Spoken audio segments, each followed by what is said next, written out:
Again, if you want to come in front, please feel free. I don't expect any more people to turn up. This is a topic that is close to a few people's heart, surprisingly. So, I'm Kubair Shirazi. I've spent the best half of 20 years of my career as an Agile delivery lead and as an Agile coach. Most of that around Agile enterprise transformation. My passion is open source for the past 4 odd years, blockchain, and of course, society. And I'm here to talk to you about, well, those are the Twitter handles.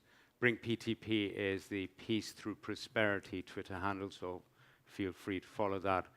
I'll keep you posted on what we're up to, what the team's up to. And there aren't many Kubair Shirazis online, so if you Google me, likelihood is I'm the only result that's going to turn up. I'm here to talk to you about being more human, taking open source, agile, and cloud beyond tech. It's a mouthful, but essentially what that means is cross-pollination. How do we take what we learn in enterprise transformation and we carry that across to social transformation? And why is that important? I think I need not go into that, but just as enterprises are coming of age and dealing with how to survive, how to make the best of in a complex world as opposed to a complicated world, because let's face it, digital and new tech has made our world very complex. Likewise, society too is struggling to figure out how to course correct in a complex world. And I think there is a lot that we as technologists can carry across from one to the other. So I'm going to start with a little story about a guy called Anwar. We met him in July 2014. He was a street barber. I don't know if that kind of makes sense, but a street barber is essentially a guy with a mirror on a wall and a chair and a towel that's used for everyone for the whole month. And it is the most basic form of barber you can imagine.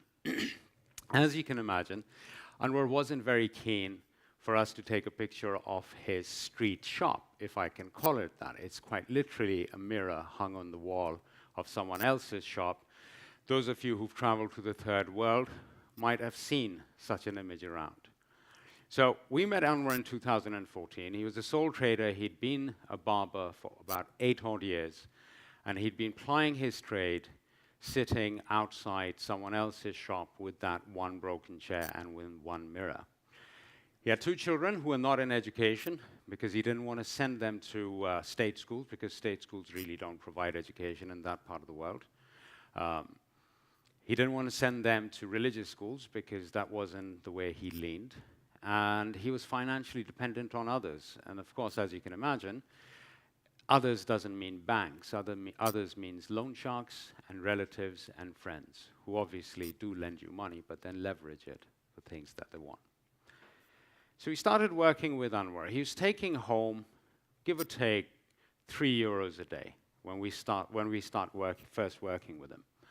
Anwar had, there was no baseline, so we actually started working with him in July and used our first month and the data we gathered in the first month post our intervention as our baseline. So it is quite possible that previously he was taking home less than that. Over a 9-month period, we brought Anwar from just under €3 a day to just under €5 a day. That was almost doubling. Kind of doubling his income. Over the 9-month period, we saw Anwar's revenues go up by 40% and his profitability go up by 19%. Double-digit growth on both accounts. March 2015, it's not a giant leap, it's just 9 months. Anwar has a shop, and that's a picture of his shop. He employs 4 people. His 2 kids are in mainstream education. Yeah?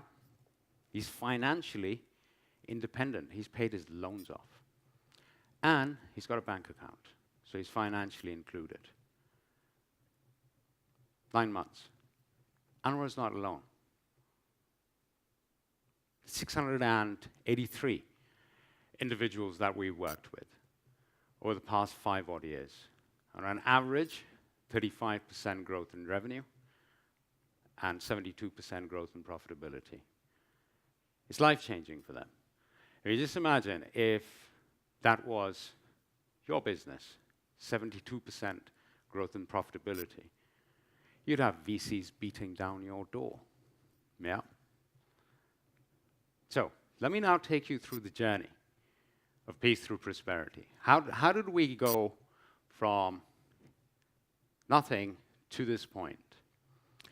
So, for us, it started in 2010. 2010 was a tipping point. My family and myself, we found ourselves at the sharp end of extremism. It wasn't pleasant. It wasn't nice at all. But it woke us up. It made us think. It made us think about why. That's the question that we ask when we enter an enterprise, right? As transformation agents. Why do you want to transform? So our question was like, why did this happen? Why are these people like this? Where do those values and that thinking come from? So I applied what I know best, which is my toolkit as a transformation consultant, which is, let's use design thinking and explore. Why? Let's look at the problem space. So the problem space is the growth of the far right, the growth of extremism. And it comes in all ilks. You know, it's not restricted to one creed, color, religion. You know, the world we live in today, it's unfortunately it's the rise of the right, the rise of fascism across all ilks is something that is staring us in the face. The question is, what are we going to do about it? So we started off with a survey of 410 individuals, street cobblers. Again, like our street barber, so we selected street cobblers for one reason alone. It has the lowest barrier of entry. The skill level required to polish a shoe is very low. Yeah, anyone can do it. Even a 4-year-old. I've just taught my 4-year-old how to clean his own shoes. So the skill level is very low. The entry level is very low. €5 and you're set up as a street cobbler because you don't need a shop. You just need brushes, polish, needles, thread. If you're going to stitch shoes, mostly start off with just 2 brushes and 2 polishes. And you just find yourself a quiet corner or a part of the pavement that is unoccupied, and you sit and you start plying your trade. So we started off with a survey of 410 of such tradespeople in Pakistan. And that was the largest survey of its kind, which was a bit shocking for me, for that particular trade. So you can imagine, not a lot of people really care about those people because no one had taken the time to see how much they earn, what they live like, what their business is like, what their challenges are like. So we took the time and we said, let's start here. Let's start with the most marginalized of communities and learn from them. You know, that's the best point to start. And what we learned was the pain points. You know, so we again applied our trade, so we applied empathy, mapping, design thinking. And we found out that the biggest pain points were inequality. This is lack of trust in state institutions, lack of trust in human beings. No social mobility, so no hope for change. No security net from the state, so no social welfare, you know. So either you hustle, you work, or you go hungry. And we call them entrepreneurs of circumstances. You know, many of us here are entrepreneurs of choice. We left university, started a startup, left university, worked for a big corporation, started a startup. There were people beating our doors down, or we were beating their doors down for funding. These guys, none of that. No structures in place. And we got to the bottom, in our opinion, we got to the bottom of what drives people towards any narrative of change. And in this case, the dark narrative of change. And the bottom line is poverty. Because if you think of it, what do we all want? We all want change.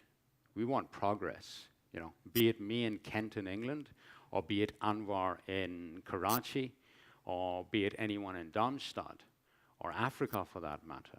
All we want is progress as human beings. We just want better for ourselves, our children, our community, our family. It's not a lot to ask, is it? So we said, okay, we're going to attack poverty, and how are we going to do that?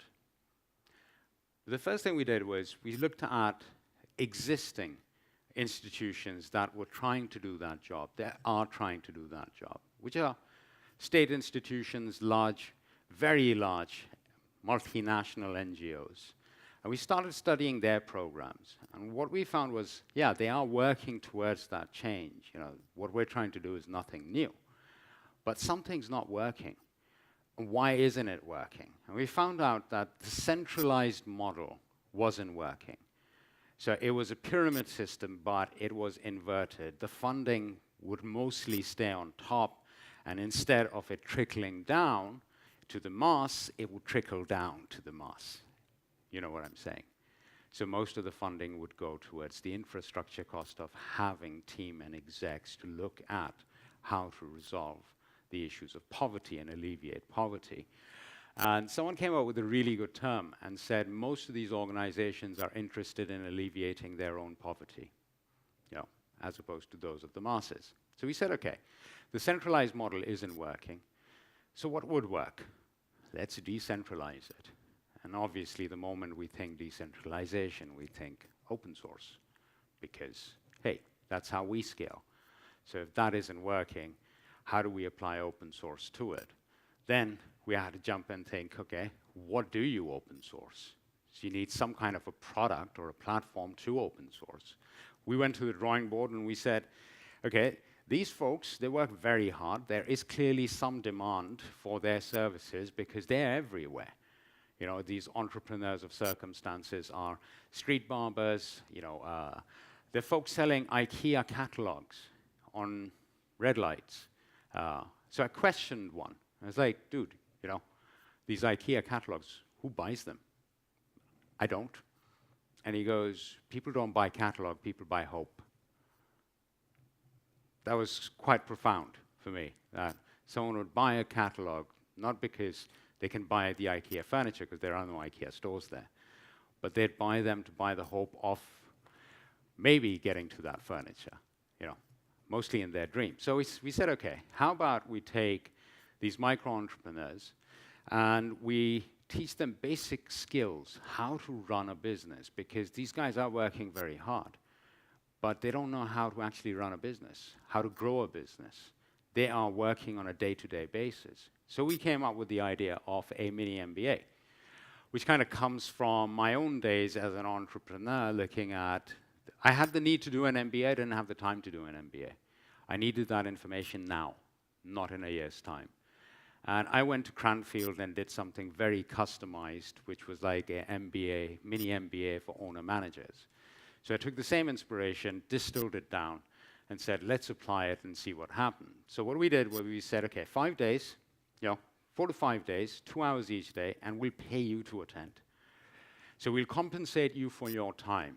Just come and let us teach you stuff. And our requirements were that whatever we teach them today, they need to be able to make more money tomorrow, because that's the only way we can guarantee they're going to come back tomorrow evening. So if they see immediate returns, they will return. If they don't see immediate returns, they'll only come for the money, not for the knowledge. And we were paying them a pittance. You know, there was token money to just guarantee that they'd come in and learn. We picked up on things like practical bookkeeping, so nothing complex, practical marketing, no 7 or 9 Ps of marketing, complementary goods, just teaching them what are complementary goods. For example, street cobblers, in the winter, do you sell socks? No, we don't. This is not a clothing store. Okay, well, people come and get their shoe shine. Do they take their shoes off? Of course they do. And do they have holes in their socks? Yeah, of course. Almost everyone does. So why don't you try and sell them socks? Okay, we'll give it a try. And suddenly it's like, hey, everyone wants to buy socks. You know, they're not high-quality socks, but hey, it works. Fruit vendors would sell rotten bananas to their customers. So there you buy bananas by the dozen, so they'd slip 10 good bananas and slip 2 rotten bananas at the bottom of the bag. And of course, they're selling it to their own community. Half an hour later, the guy's there with 2 rotten bananas going, dude, I'm not paying for this. I want 2 fresh bananas. And he's like, hey, it's not mine. And you go, why are you doing that? And they're like, what am I going to do with these rotten bananas? It's like, what about that guy down the road who sells smoothies? You know, he doesn't care what your bananas look like. Reduce price, sell it to him. Never thought of that. Let's go talk to him. Suddenly, he's got a market for bananas that he can't sell to his customers. So small things, customer relationship management. You approach these people, and they're hardworking, but they're very frustrated with life, and it comes out when they greet you. It's like, what do you want? It's like, dude, I just came to buy some fruit, you know. How about a hello? Well, you want to make friends with me? It's like, not the way to greet your customer. How about, hi, good afternoon, how you doing? And then suddenly, again, they're selling to the same market that they're in. So they're selling to frustrated people. Suddenly a smile goes a long way, a conversation goes a long way. So basic customer relationship management skills, not rocket science, things that we can instill into ours. And then what we did, we said, okay, let's make sure that we're there to see this behavior, come out on the ground. So we followed our mini MBAs, the 5-day of teaching, in-class teaching, with 3 to 6 months of coaching and mentoring. So every week, the team would go and spend an hour, some time observing whether they're applying what they learned or not, and then helping them with their business plan. So at the end of the 5 days, we'd come up with a 1-page business plan. What are your goals for the next 3, 6, and 12 months? And you know what? Majority of the cases, it was like, I'd like to be in a shop. Why? Because of the social stigma attached to having a cart, a mobile shop. 10% actually see the benefit of a mobile shop. And they go like, no, I want 2 carts or 3 carts or 4 carts. I want to employ people. I want to grow my business. So they have that foresight. They have that desire. They have that motivation, just not the skills. So you said, okay, let's give them the skills. Let's coach and mentor them, spend time with them, see what happens. So we're POCing. The computer's frozen. Okay. So that's a picture of a street cobbler, just to give you an idea of what these folks look like and what their shop looks like. Very different to what we are used to in terms of cobblers and people who fix our shoes and belts and leatherware. So we took 35 individuals and we put them through this mini MBA program of ours. And this was our first ever POC. And we saw a 27% growth in revenue and a 49% growth in profitability. We're like, okay. And this was back in 2012. From the point of research to the point of first POC was about 2 years. And we said, okay, we're on to something, maybe. So let's scale. Let's go and find ourselves 100 cobblers, and let's see what happens. But before that, let's tool up, because the 35 were done by myself and 2 other team members. But for 100, we needed a bigger team. So let's tool up. So how do you tool up in our world? You go agile, right? So we trained a Scrum Master. That's Nasir. That's our Scrum Master. Most of our team hasn't finished high school. But you know what? It's one of the best agile teams I've built and worked with. Absolutely amazing. No baggage. No baggage whatsoever. We took empathy maps out in public, which is amazing for debate. Can you imagine when you put a rude shopkeeper, street shopkeeper, in front of the customers he's been cheating and lying to for years, and you ask for their opinion about this individual? There were some very heated conversations, but we were there to facilitate those conversations, to ensure that both parties learned from those exchanges and it didn't just spiral out of control into an argument. So the mindset change there for the individuals on both sides, customers and the shopkeepers, the micro-entrepreneurs, was difficult conversations lead to learning, not to fights. And that happens all too often over there, where arguments lead to actual fights. So once again, it was a mindset change. So we scaled up to 100. We said, let's see what happens now. 68% growth in revenue, 100% growth in profitability. We were blown away. Like, okay, we're definitely onto something now. Let's iterate. Let's revisit the curriculum. Let's go back, talk to these 100 people. Let's refresh the curriculum. Let's add some new stuff to it. Let's take stuff out that isn't working. And scale up. Let's do 214. Now, it took us a fair bit of time to do 214 because it was easy to finance up to 100, but when we looked at the costings for doing 214, it was a bit like, ouch, okay, we need to go raise some money. It's not going to be easy doing 214, and especially because we moved from semi-urban to a melting pot, Karachi. It's a city of about 20 to 23 million people. Officially, they say about 20 million, but it's the third most populous city proper. They speak over 50 languages in that city. It is an absolute melting pot. And to go and work in marginalized and radicalized communities over there is not easy. So there was a lot of, I hate saying this, a lot of upfront planning that had to go into working in that environment. So we worked with 214 people. What happens? 23% growth in revenue and 89% growth in profitability. We were a little disappointed. We were like, hang on, we expected more. But the changes that we saw were amazing, not just at the revenue and profitability level, but at the social level. Within those individuals, their households, their families, their communities. Why? Because they created employments, they created role models in society. You know, these 214, we know for certain there were 19 employments created, permanent jobs created.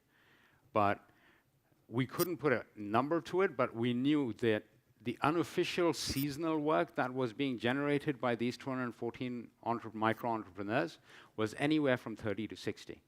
So seasonally, they were creating those jobs. And again, they're employing youth from within their communities. That's purposeless youth who would have been, you know, God knows doing what. But now they had seasonal employment. The changes within their households were just amazing to see.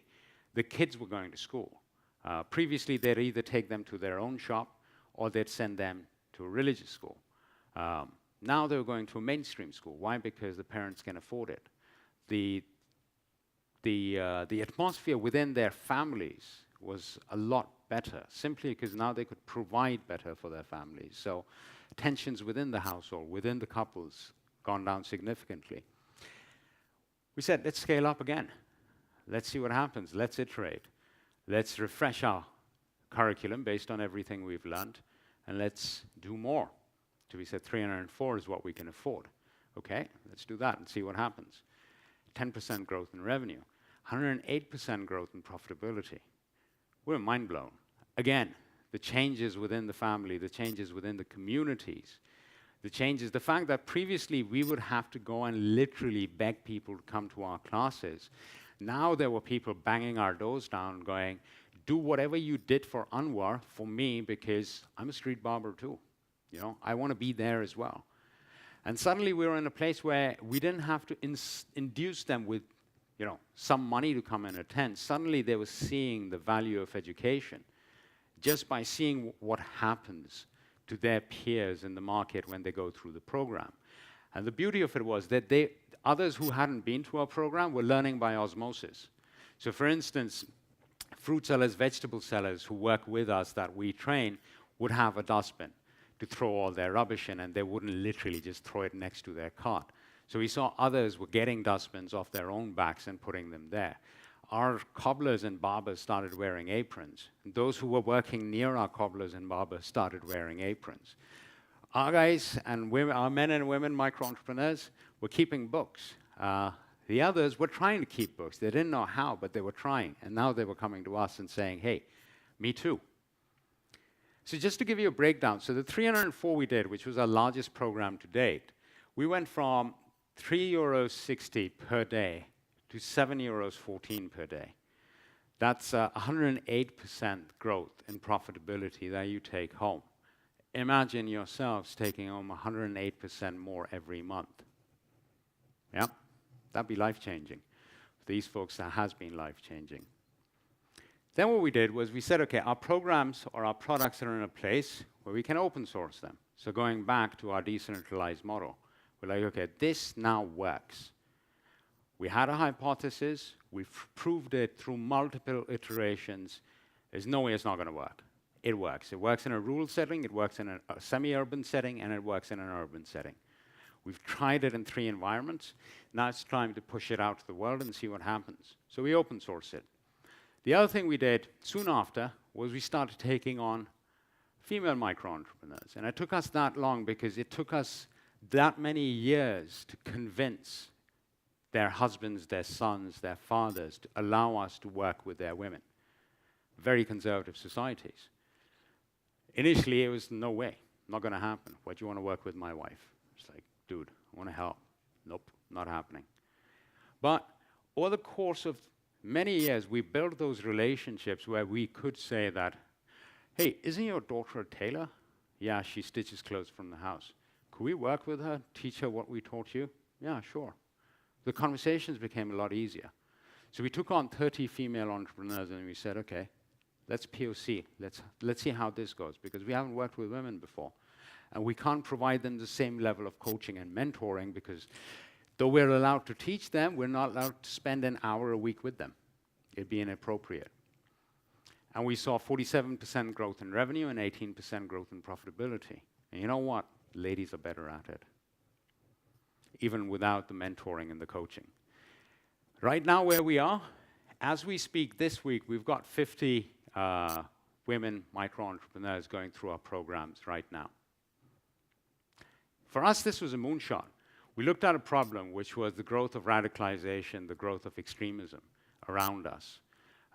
We picked that part of the world for a number of reasons. A, that's where it seemed to be stemming from, but that was 2010. Now it just seems like it's everywhere, unfortunately. The other reason we picked that part of the world was access to those people. It's a lot harder to find communities that are radicalized or on the cusp of radicalization in Western Europe because they're very insular. But over there, it's in your face.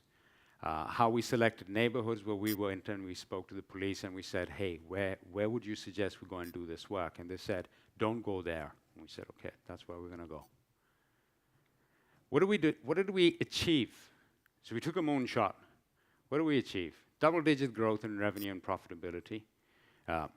We created employment. We created financial inclusion, awareness. We took people away from loan sharks. We made them financially independent. Most of the folks we've worked with, they don't owe anyone any money. That's something I can't say. I owe credit card companies a lot of money. Yeah? They have the children included in mainstream education. They have social mobility. They moved up the social ladder. And the most significant one was that they own their own narrative. So coming back to it, why are people sympathetic to or get attracted towards extremist ideologies? It's because they don't have a narrative of change. They're told that, look, you've tried this party, this political party, or that dictatorship. Nothing's really worked out for you, so how about you try us? And you know what? When people are in a corner, they go like, yeah, sure, I'll give you a go and see where you take me. Because they don't have their own narrative of change. What we've given them is their own narrative of change. So coming back to it, it's been about cross-pollination. It's been about digital transformation and tools and techniques and frameworks applied to social transformation. And the beauty for me has been, like the biggest learning for me is now it's the other way around. So now when I go and help enterprises transform their teams and their environment, I'm taking learnings from my experiences from social transformation back to digital. So it's a two-way street. Want to help? Yeah? I've got 2 CTAs for you guys. First one's really difficult. Yeah? But this isn't for you personally. Go and talk to your companies. Spread the word. This is on SlideShare. Go and tell them what we're doing. So 40,000 euros is our annual budget. We've raised 10. We need another 30. What we don't like to do is stop-start, because stop-start is not good for our team, because when they're not working for us, they're in full-time employment. And if we keep taking them away every 2-3 months from their full-time employments, they won't have an employment to go back to. So we like to give them contracts for a year, so that they know that they've got income for a year, and they know what their plans are for a year. So we're looking for CSRs. We've got 2 companies in the Drupal community that are supporting us. One of them is Dropsolid, a Belgian company. The other one I'm not going to mention because I'm still trying to convince them. But That's one. So what does 40,000 euros buy us? It buys us up to 800 beneficiaries in a year. That's our capacity to impact 800 people. Our processes are now pretty lean. We can work in 12 marginalized communities, so 800 people from 12 marginalized communities. And we can support our open source partners. Our biggest hurdle with open sourcing it is support. They need support. So we're talking to a number of organizations who want to take our programs, but they can't afford for our team to fly out and help them. They can't afford to pay us to help them. So we've said, like, let us go and raise some money, and when we can buy the plane tickets, we're going to come and help you for free. Why? Because we want this. We need this to expand. We need this to seed. Second CTA, really easy. Steal our stuff, please. Seriously. It's all open source. Take it to your own communities. You know, you can adapt it. Take it to your own communities. Talk to people who are in need. Talk to your friends who are social activists. We all have them. Yeah? Talk to them. Tell them about this. Hey, it's free stuff. Take it. Our courses right now, our products are available in Arabic, English. It's being translated into Russian, into Spanish, and it's already been translated in Bangladeshi. So it's available in 4 languages, and 2 languages are on their way. You can help with translation, please get in touch. We want this translated. We need this seeded. It's not just about when I say we all need this seeded. Why? Because the growth of extremism is exponential. We need to counter it exponentially. Otherwise, it's not going to end well for us. Thank you.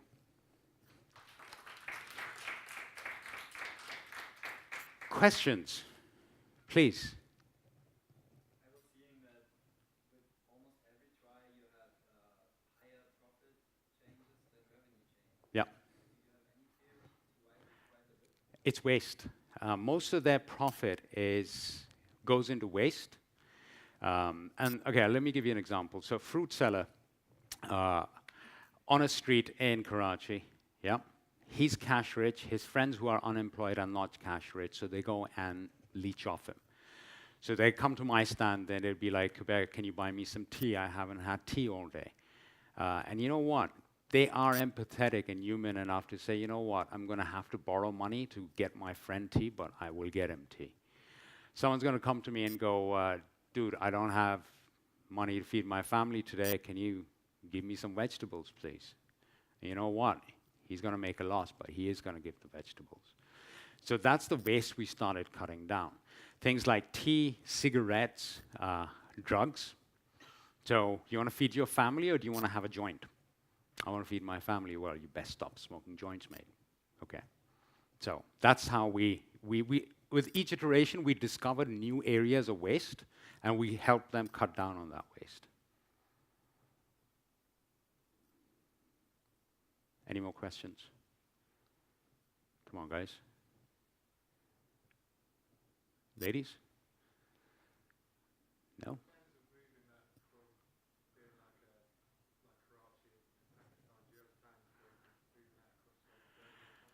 We do. We're talking to Windrock in Bangladesh. We're talking to another organization in Pakistan, because we don't want to do this. For us, Be Through Prosperity is an innovation lab. We want to come up with new ideas. We want to validate them and open source them. That's what we want to do. For instance, our third product, which is in the pipeline, but we are not going to touch it till we establish this as open source, is about urban farming. So how do you get people in shanty towns to farm on their roofs in their enclosed spaces so that they can grow their own vegetables, grow something that they can sell as well?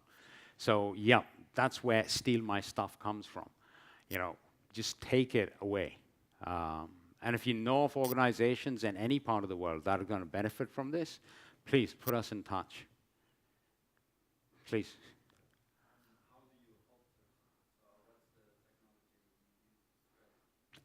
Google Drive. Yeah. It's a curriculum. Yeah. It comes with a manual. It's a 10-page manual. The trainer's manual is a 15-page manual. What we're doing right now is we're trying to raise some additional funds to turn it into a comic book or a graphic novel so that it becomes even more accessible for people. But it's essentially 5 days of training, 2 hours each day. This is where you go to train. Teach them, these are the games you're going to run, these are the things you're going to do. So for instance, you're going to do a SWOT analysis, strengths, weaknesses, opportunities, and threat. You're going to do a very basic pestle analysis with them. You're going to do an empathy map with them and their customers. This is what you're going to teach them on day 1. This is what you're going to teach them on day 2, day 3, and day 4. And then this is how you're going to coach and mentor them. It's that simple. Is that working out for you guys, or do you have also plans on expanding this? I can imagine that if you do it on a smaller scale, food right works fine, but at some point you also want to connect with people, and as you said, like supporting. What do you guys use, like Slack or Rocket Chat or any?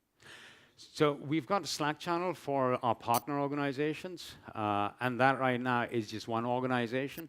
And they are still in that state where they want us to come and train their trainers in person, but we can't afford to do that right now. But the idea is train them in person, then support them over Zoom, support them over Slack. So partner organizations, yeah, we will use as much tech as is possible to support them. The beneficiaries, unfortunately, they're all like on feature phones, so we can't digitize the content for the beneficiary. So the closest we could get is to create a graphic novel out of it and hand it out.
So what we do is we stay very engaged with them for a period of 6 to 9 months.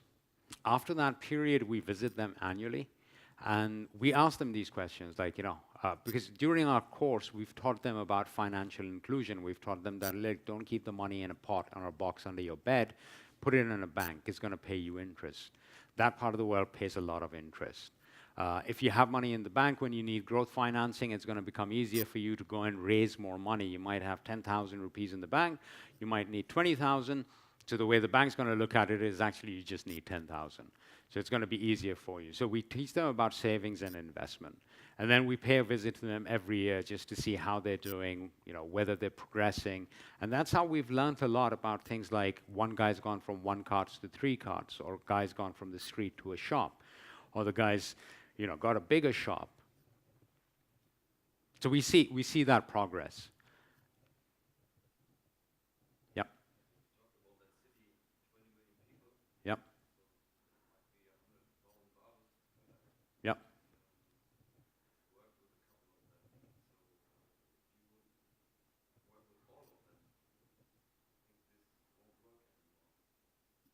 Possibly, yeah.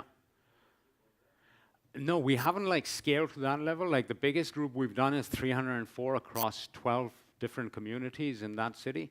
I don't know what would happen. I would love to be in a position where other partner organizations could take our programs and work with all 100,000 or a couple of 100,000 of them.